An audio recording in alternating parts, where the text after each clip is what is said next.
औज़ुबिल्लाहिमिनश्शैतानिर्रजीम बिस्मिल्लाहिर्रहमानिर्रहीम। अस्सलाम वालेकुम दोस्तों, कैसे हैं? उम्मीद करता हूँ कि आप सब खैरियत से होंगे। दोस्तों आज मैं आपसे शेयर करूँगा CS201 introduction to programming assignment number 1। तो चलिए जी चलते हैं। वीडियो की तरफ जाने से पहले तमाम नए आने वाले दोस्त जिन्होंने अभी तक मेरे चैनल MSc सर्विसेज को सब्सक्राइब नहीं किया, उसे सब्सक्राइब कर लें, वीडियो को लाइक और शेयर करें और बेल आइकन पर क्लिक करें ताकि मज़ीद आने वाली असाइनमेंट की GDP की सोल्यूशन, इसके अलावा मिड की और फाइनल टर्म की जो फाइल्स हैं वो आपको मिल सकें। और इसके अलावा जो भी वर्चुअल यूनिवर्सिटी से रिलेटेड कोई भी क्यूरी वगैरह है तो आप इंशाल्लाह कमेंट में करेंगे तो इंशाल्लाह आपको उसका आंसर मिल जाएगा। तो चलिए चलते हैं जी। हमारी असाइनमेंट नंबर 1 है सेमेस्टर फॉर 2022। टोटल मार्क्स के हैं जी 20। ड्यू डेट इसकी लास्ट डेट 5 है। 5 दिसंबर तक रात 12 बजे तक आप इसको अपलोड कर सकते हैं। CS201 introduction to programming second semester वाले जो प्रोग्रामिंग के स्टूडेंट्स हैं उनकी पहली असाइनमेंट है ये। और ये सब्जेक्ट आपके लिए बहुत अहम है। नेक्स्ट जो भी आप सब्जेक्ट पढ़ेंगे उसकी बेस इसी सब्जेक्ट पे है। तो इसके अलावा अगर आपने जो इसकी इंटर्नशिप करनी है या फिर VU का प्रोजेक्ट आपने VU सॉफ्टवेयर में करना है तो CS201 में आपका B ग्रेड होना लाजमी है। तो इसीलिए मैक्सिमम मार्क्स लें अपनी असाइनमेंट की GDP वगैरह में। और इसके अलावा जो अपने मिड टर्म की और फाइनल टर्म की अच्छी तैयारी करें ताकि आपका B ग्रेड लेकर अगर आप करना चाह रहे हैं VU के सॉफ्टवेयर हाउस में प्रोजेक्ट तो आप उसके लिए एलिजिबल हो सकेंगे। तो चलिए चलते हैं। नेक्स्ट क्या चीज़ है जो इसकी मोटी मोटी इंस्ट्रक्शंस हैं वो मैं आपको बता देता हूँ क्योंकि आपकी पहली असाइनमेंट्स हैं वो आपके लिए जाना बहुत ही ज़रूरी है। आपकी असाइनमेंट को 0 मार्क्स आएंगे। Assignment submitted after due date.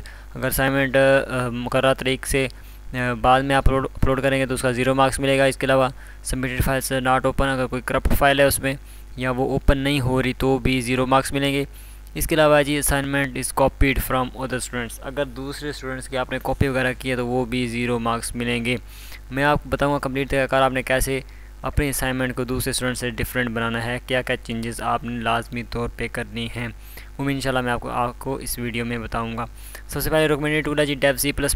आपने कैसे डाउनलोड होना है, आपके पास कैसे डाउनलोड होगा, मुकम्मल वीडियो का लिंक डिस्क्रिप्शन में दिया हुआ है, आप देखेंगे कंप्लीट डिटेल उसमें आपने कैसे डाउनलोड करना है, कैसे इंस्टॉल करना है, हर चीज़ उसमें बताई गई है। आप सिंपली वीडियो पे क्लिक करेंगे और उसी वीडियो की डिस्क्रिप्शन में इसकी फ़ाइल भी पड़ी है, वहाँ से आप सिंगल क्लिक में पूरा सॉफ्टवेयर डाउनलोड कर सकेंगे और इसको इंस्टॉल भी कर सकेंगे। कंप्लीट डिटेल बताइए आपने किस तरह इंस्टॉल करना है। चलिए जी नेक्स्ट चलते हैं। नेक्स्ट हैं जी इसके ऑब्जेक्टिव्स क्या हैं जी, data types and variables, arithmetic and logical operators, expression solving, if else structures हैं, रेपिटेशन स्ट्रक्चर्स हैं, इसके अलावा फंक्शंस हैं। ये चीज़ें हमारी इस असाइनमेंट्स में हैं। सबसे ज़रूरी ये चीज़ है जी असाइनमेंट सबमिटिंग इंस्ट्रक्शंस, क्योंकि ये पहली असाइनमेंट है इसलिए मैं आपको डिटेल से बता रहा हूँ। जो नेक्स्ट असाइनमेंट 2, 3 आएंगी उनमें मैं आपको ये चीज़ें नहीं बताऊँगा, इसलिए अगर थोड़ा सा टाइम लगे, लेकिन ये चीज़ें आपके लिए समझना बहुत ज़रूरी है।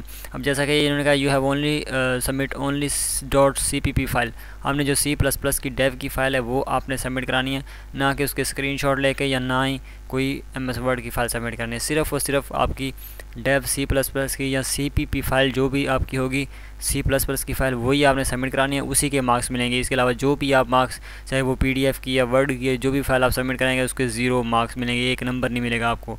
ये मैं आपको पहले बता रहा हूँ। ये CS201 है और इसकी असाइनमेंट जो है वो .cpp लाजमी तौर पे होनी चाहिए। चलिए जी नेक्स्ट है जी, इसके अलावा कोई दूसरा फॉर्मेट नहीं होना चाहिए। तो चलिए जी चलते हैं अब हमारा क्वेश्चन की तरफ। लेक्चर नंबर 1 से 10 तक है। हमारा असाइनमेंट क्वेश्चन है जी, write C++ program to promote the user to enter the scale and the print the employees basic pay, house rent allowance and total pay of the using function। हमने function को use करते हुए C++ का एक programme बनाना है जिसमें हमने employees की एंट्री करनी है जी, उसकी जो सैलरी है उसके बाद इसकी एम्प्लॉय बेसिक पे, हाउस रेंट अलाउंस और टोटल पे जो है हमने वो उसकी प्रिंट करवानी है। सबसे अहम चीज़ जो है वो है जी फंक्शन। हमने फंक्शन को लाजमी तौर पे यूज़ करना है। अगर हम फंक्शन को यूज़ नहीं करते तो हमारे मार्क्स बहुत ज़्यादा डिडक्ट होंगे, क्योंकि उन्होंने पहले क्लियरली बताया हुआ है। तो आप कोडिंग आप नेक्स्ट जो भी सब्जेक्ट पढ़ेंगे आपने उन सब्जेक्ट्स में इन चीज़ों को लाजमी तौर पे देखना होता है। क्लासेस वगैरह किसी में बताया आपने क्लासेस यूज़ करनी है, तो अगर आप क्लासेस यूज़ नहीं करेंगे तो वो उसके 0 मार्क्स मिलेंगे। तो अब आपकी स्टार्टिंग है, अभी क्लासेस तो नहीं है, लेकिन फंक्शन आपने लाजमी तौर पर यूज़ करने हैं इस असाइनमेंट में। नेक्स्ट चलते हैं कैलकुलेटिंग द गिवन। हमें स्केल दिए गए हैं, सैलरीज दी गई हैं, रेंट हाउस दिए गए हैं परसेंटेज में, वो यूटिलिटी अलाउंस वगैरह दी गई हैं, हमने इन तमाम को प्रिंट करना है। तो ये हमारे पास इसके सैम्पल स्क्रीनशॉट्स दिए हुए हैं। एंड अगर हम 1 प्रेस करते हैं तो हमारे पास ये इंटरफेस आना चाहिए, ये हमारे पास आउटपुट आनी चाहिए। अगर हम 2 प्रेस करते हैं तो ये आनी चाहिए।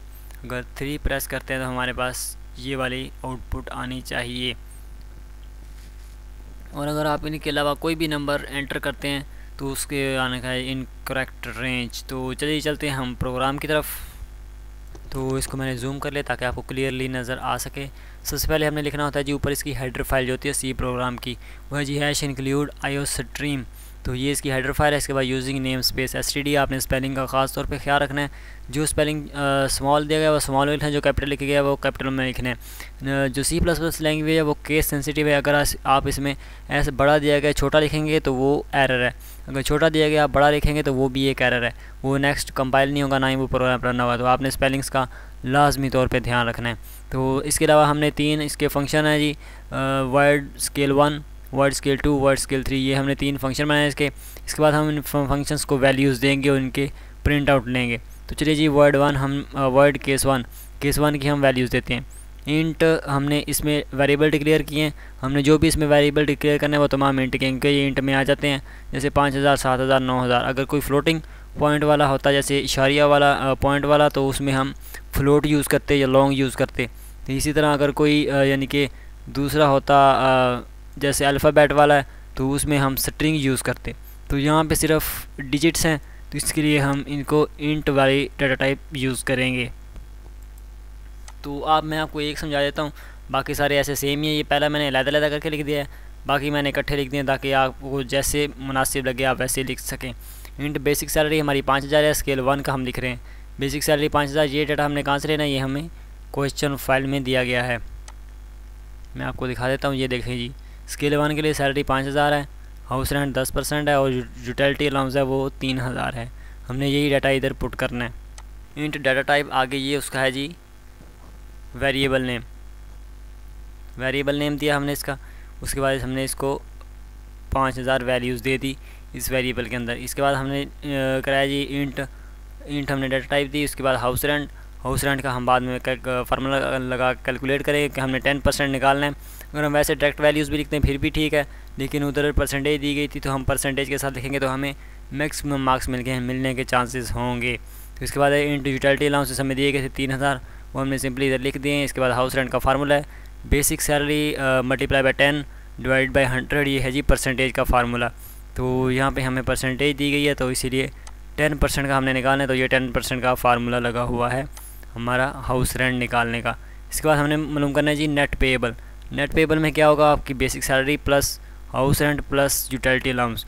अब ये जो प्लस है ना, ये आपने इन जो डिजिट्स हैं या ये डिजिट्स के अंदर और ये जो ऑपरेटर्स हैं इनके अंदर आपने कम से कम एक स्पेस लाजमी रखनी है, क्योंकि ये बहुत अच्छी प्रैक्टिस है। इसके जो आपके ऑपरेटर्स होते हैं वो क्लियरली विजिबल होते हैं। अगर आप इनमें स्पेस नहीं छोड़ेंगे तो वो आपस में मिले हुए होते हैं। ऐसे प्रोग्राम में थोड़ी क्लैरिटी आती है, आप इसमें थोड़ा सा स्पेस छोड़ा करें। तो चलिए जी आगे हमने इनको सी आउट कराना है। सी आउट का मतलब है हमने इसको प्रिंट करवाना है, जैसा कि हमें सैम्पल स्क्रीनशॉट में दिया गया है। मैं आपको दिखा देता हूँ, जैसा कि ये दिया गया है enter the scale of the employ 1 to 3, ये हमने मेन लाइन दी हुई है। इसके बाद हमने हर स्केल के लिए ये नीचे लिखा हुआ है the basic salary is, the house rent is, the utility allowance is, the payable packages. ये हमने वैसे लिखना है। ये जो वैल्यूज़ है ये हमारी ऑटोमेटिक आएंगी कैलकुलेट होकर। तो चलिए जी सबसे पहले है जी सी आउट करते हैं। आगे ये एंगल ब्रैकेट्स लगाएंगे। एंगल ब्रैकेट आपने याद रखने हैं, ये इनका जो हेड है वो किस तरफ है। अगर आप इसको दूसरी तरफ लगाएंगे तो वो सी इन के लिए होता है, ये सी आउट के लिए है। द बेसिक पे इन कोमास के अंदर हम जो भी लिखेंगे वो एज इट इज़ आएगा, ये इन्वर्टेड कोमास है। द बेसिक सैलरी इज़, आगे कॉलन एज इट इज़ लिखा हुआ आएगा। इसके बाद हमने इसका वेरिएबल लगा दिया बेसिक सैलरी का।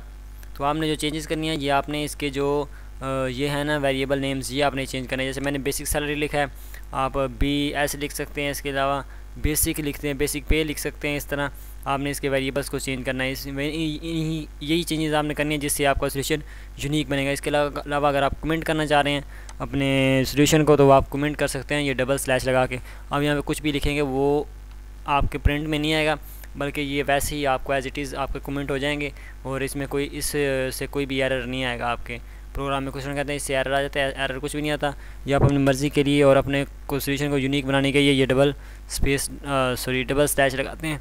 इसके अंदर आप जो भी लिखेंगे डबल स्लैश के बाद वो ब्लू में आएगा और वो कंपाइलिंग के दौरान वो कंसिडर नहीं होगा।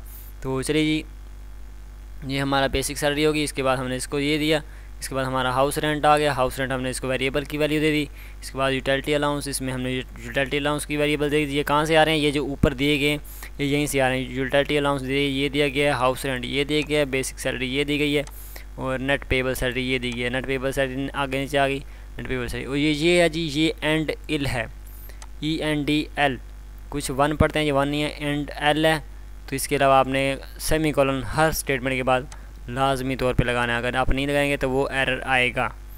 ठीक है जी, अब मैंने आपको पहले वाला समझा दिया। बाकी दोनों दूसरा और तीसरा सेम एज इट इज़ है, बस उसमें वैल्यूज़ का फ़र्क है। यहाँ पे मैंने हर वेरिएबल को अलग-अलग इंट दे के लिखा हुआ है, या मैंने सिंपली ये एक इंट दे के आगे कॉमास लगा के उनको लिख दिया है।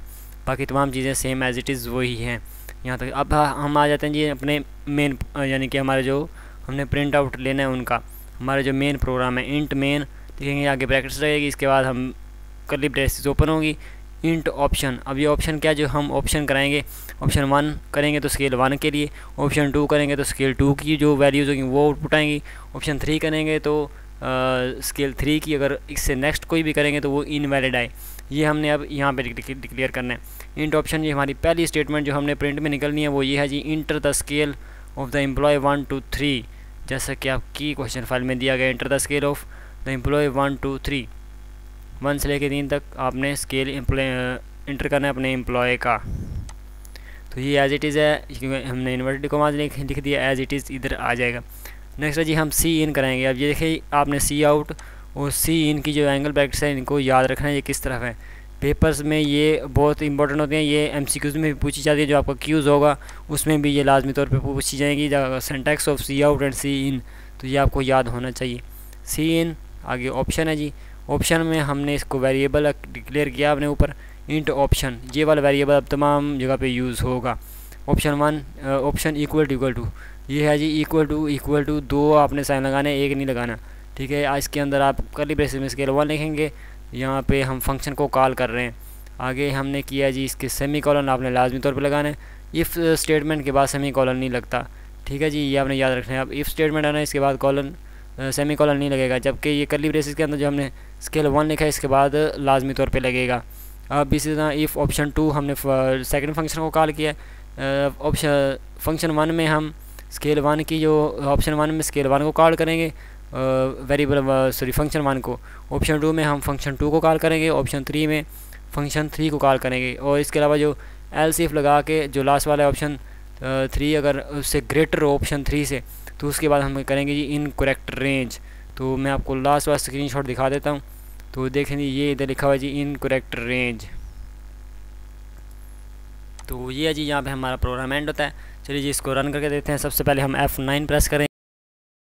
अगर हम F9 प्रेस करेंगे तो ये हमारा प्रोग्राम कंपाइल हो जाएगा। हम यहाँ पे क्लिक करके भी कंपाइल कर सकते हैं, जैसे कि हम यहाँ पे माउस लेके जा रहे हैं तो ये आ जाएगी। कंपाइल के लिए F9 प्रेस करें, तो मैं सिंपली इस पर क्लिक करते हैं तो ये हमारा प्रोग्राम, अगर यहाँ पे कोई भी एरर हुआ तो यहाँ पे आ जाएगा। तो यहाँ पे कोई एरर नहीं आया। कंपाइलेशन टाइम, तो ये कंपाइलेशन कंप्लीट हो चुकी है हमारी। इसके बाद हमने इसको करते हैं ये रन। यह है जी F10। सबसे पहले आपने कंपाइल F9 करना है, फिर F10 करना है। अगर आप डायरेक्ट F11 करेंगे तो फिर एरर आने का चांसेस होता है कुछ ना कुछ। लेकिन अगर आपका प्रोग्राम बिल्कुल सही है और फिर भी कोई एरर आता है, पहले आपने कंपाइल करना है, फिर आपने उसको रन करना है। तो चलिए जी, अब मैंने कंपाइल भी कर लिया पहले, और उसके बाद अब इसको रन करते हैं। तो जैसे मैंने रन किया, अब मैं यहाँ करूँगा जी इनपुट 1। मैं पहले एम्प्लॉय की सैलरी मालूम करना चाह रहा हूँ, तो मैंने 1 लिख कर एंटर किया है। तो जी मेरे पास पहले एम्प्लॉय की सैलरी आ गई, उसका हाउस रेंट आ गया, उसके अलावा उसकी यूटिलिटी अलाउंस आ गए हैं, और इसके अलावा इसका जो टोटल पेएबल नेट सैलरी है वो आ चुकी है। तो इसके बाद हम चलें जी नेक्स्ट का करते हैं। हम दोबारा F10 प्रेस करते हैं, बल्कि हम इधर से कर लेते हैं compile and run. Compile and run करते हैं। तो यहाँ पे अब हम इनपुट करेंगे जी 2। ऐसे हमारे पास सेकंड एम्प्लॉय की सैलरी वगैरह आ चुकी है। अब इसी तरह हम करते हैं जी 3 के साथ थर्ड एम्प्लॉय की सैलरीज मालूम करने के लिए इंटर। तो ये देखें जी, हमारे पास थर्ड की आ चुकी है। इसी तरह अब हम करते हैं जी फोर्थ के लिए, कि हमारे पास फोर्थ की आती है। हम चेक करने के लिए हम 4 प्रेस करेंगे, इसके बाद एंटर करेंगे। तो ये देखें जी इनकरेक्ट रेंज आ चुका है। तो हमारा प्रोग्राम ये बिल्कुल दुरुस्त है। तो ये आपने कोड देख लेना है। इसके अलावा जो स्टूडेंट्स नहीं बना सकते वो हमें मैसेज करेंगे, उनकी पेड असाइनमेंट्स हम बना देंगे। व्हाट्सएप पे कॉन्टैक्ट नंबर आपको मिल जाएगा इसी वीडियो में। तो ये थी आज की वीडियो। उम्मीद है कि आपके लिए काफ़ी हेल्पफुल होगी। अगर कोई भी इशू है, कोई भी आ रहा है, कोई मसला है, तो आप हमें कमेंट करेंगे, इंशाल्लाह आपको उसका रिप्लाई मिल जाएगा। तो वीडियो देखने का बहुत शुक्रिया। थैंक यू जी, थैंक्स फॉर वॉचिंग। अल्लाह हाफिज़, फ़ी अमानिल्लाह।